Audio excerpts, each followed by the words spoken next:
Hi అండి, welcome back to our channel ST Telugu vlogs and cooking videos. ఈరోజు మనము social మీడియాలో వైరల్ అవుతున్న కేరళ స్టైలు చామంతి రెసిపీ ప్రిపేర్ చేసుకుందాము. ఈ రెసిపీ మనము ఫ్రెష్గా ఉన్న పచ్చి కొబ్బరితోటి ప్రిపేర్ చేసుకుంటామండి. చాలా బాగుంటుంది టేస్ట్.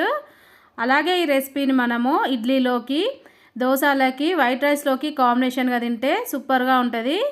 మరి ముందుగా చామంతి రెసిపీ ప్రిపేర్ చేసుకోవడానికి స్టవ్ పైన కడాయి పెట్టేసుకొని 3 టేబుల్ స్పూన్ల కొబ్బరి నూనె వేసేసుకోవాలి. మీ దగ్గర కొబ్బరి నూనె లేకపోతే మనం డైలీ ఇంట్లో యూజ్ చేసుకుంటాం కదండి, ఆయిల్ కూడా వేసుకోవచ్చు.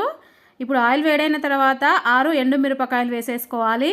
అలాగే 1 ఇంచు అల్లాన్ని పీసెస్లా కట్ చేసి వేసేసుకొని కలుపుకుంటూ ఆయిల్లో లైట్గా వేయించేసుకోవాలి. ఇలా వేగిపోయిన తర్వాత ఇప్పుడు ఇందులోకి ఒక చిన్న ఉసిరికాయ సైజ్ అంతా చింతపండును గింజలు తీసేసుకొని వేసేసుకొని కలుపుకుంటూ 1 సెకండ్ పాటు ఫ్రై చేసేసుకొని స్టవ్ ఆఫ్ చేసేసుకొని పక్కన పెట్టేసి చల్లార్చుకోవాలి.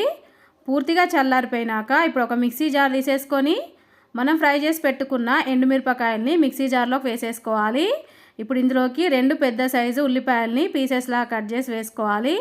2 టేబుల్ స్పూన్ల ఫ్రెష్గా ఉన్న కరివేపాకు, అలాగే 1 కప్పు కొబ్బరి ముక్కలు వేసేసుకోవాలి. మనము ఈ రెసిపీ ప్రిపేర్ చేయడానికి ఫ్రెష్గా ఉన్న కొబ్బరికాయ వేసుకుంటేనే టేస్ట్ చాలా బాగుంటుందండి. ఇలా వేసుకున్నాక ఇప్పుడు ఇందులోకి టేస్ట్కి సరిపడినంత సాల్ట్, 1½ టేబుల్ స్పూను కారం వేసేసుకోవాలి.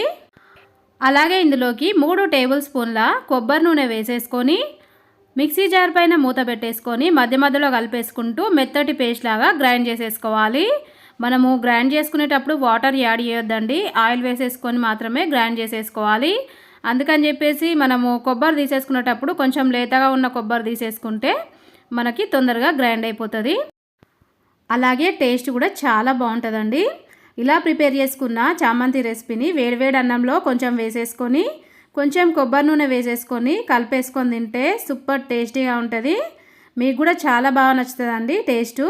మనం ఒక్కసారి ఈ విధంగా చామంతి రెసిపీ ప్రిపేర్ చేసుకుంటే మార్నింగ్ బ్రేక్ఫాస్ట్లోకి, డిన్నర్లోకి కూడా యూజ్ అవుతుందండి. మనము ప్రిపేర్ చేసుకున్న తర్వాత ఫ్రిడ్జ్లో పెట్టేసుకుంటే 2 రోజుల పాటు నిలువ ఉంటుంది. మరి చామంతి రెసిపీ ప్రిపేర్ చేయడానికి కావాల్సిన మెజర్మెంట్స్ డిస్క్రిప్షన్లో లింక్ ఇస్తాను, ఒకసారి చెక్ చేసుకొని మీరు కూడా ప్రిపేర్ చేయండి. ప్రిపేర్ చేసిన తర్వాత టేస్ట్ ఎలా వచ్చింది నాకు కామెంట్ రూపంలో తెలియజేయండి. వీడియో నచ్చితే వీడియోకి లైక్ చేయండి, మీ ఫ్రెండ్స్కి, రిలేటివ్స్కి వీడియోని షేర్ చేయండి. అలాగే నా ఛానల్ని కొత్తగా చూసే వాళ్ళైతే సబ్స్క్రైబ్ చేసుకోండి.